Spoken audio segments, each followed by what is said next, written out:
Jaylen Brown hype na nag-take over para sa Boston Celtics. DeJounte Murray inangasan ang home crowd. Samantala, Atlanta fans nagustuhan ang ginawa ni Murray. Habang si Trae Young ay napabilib sa kanyang teammates.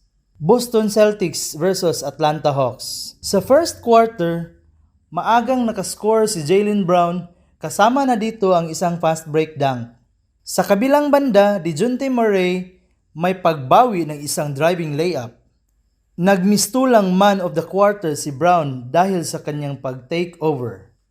29-28 ang score sa first quarter, abante ng 1 point ang Boston. Second quarter, sinimulan ito ng magandang fadeaway jump shot ng Atlanta. Napa-timeout bigla ang Atlanta Hawks nang makagawa ng isang magandang run ang Boston Celtics. Isang magandang Tatum-Hornet connection para sa play na iyon. Catch and shoot naman mula kay Hunter, baba sa 2 points ang lamang ng Boston Celtics.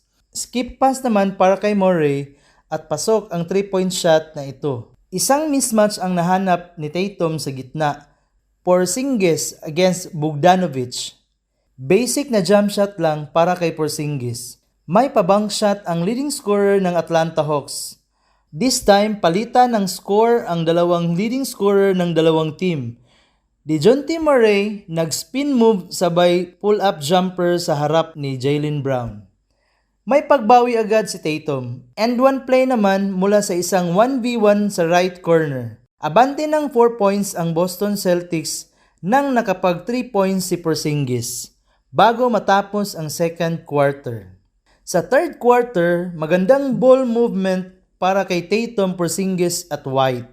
Buhat na buhat ni Murray ang Atlanta. First half pa lang, 19 points na siya. Wala kasi si Trae Young dahil sa injury. DeAndre Hunter para sa isang 3-point contested shot. May 21 points na siya in 40 minutes. Isa pang magandang sidestep mula kay Jaylen Brown. 18 points na siya para sa game na ito. Lefty layup naman para kay Hunter. Balik na naman sa Atlanta ang kalamangan. Isang monster buzzer beater dunk ang binitawan ni Jaylen Brown bago pa nagtapos ang third quarter. Magandang sidestep na may kasamang foul para naman kay Jason Tatum. At this time, double digits na ang lahat ng starters ng Boston. Abante na naman ng 5 points ang Boston Celtics pagkatapos ng dunk ni Tatum. Another basket mula kay Tatum. This time, isang step back 3 naman on top of the key. Bugi naman para sa Atlanta. Isang step back 3 din ang pagbawi upang makuha ulit ang kalamangan.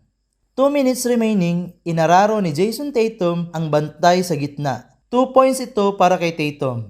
Jaylen Brown nagpabitin kay Hunter. Hindi tinawagan ng foul, buti na lang pasok ito. 30 seconds remaining, mintis ang tira ni Murray. Buti na lang na rebound ni Hunter sabay pasak kay Boogie. Ganda ng laban at napa-overtime pa. Murray ang may hawak ng bola. 37 points na siya pagkatapos ng short jumper na ito. Another pull-up jump shot pa rin para kay Murray. Balik sa 1 point ang lamang ng Hawks pagkatapos ng and one play ni Tatum. Isang crossover pull-up jump shot naman mula pa rin kay Murray dito sa overtime. Tabla na naman ang laro nang kumana si Derek White ng 3-point shot. Napabilib ni Murray si Trae Young nang maipasok ang crucial 3-point shot. Take over din si Jaylen Brown. Pasok ang mid-range shot at lamang na ang Boston. Napasigaw na si Jaylen Brown sa pag-aakala na panalo na sila. Kobe Murray for the win. Pasok ang kanyang pull-up jump shot. May pa-in-between dribble pa bago binitawan ang winning shot na ito. Panalo ang Hawks sa score na 122-123.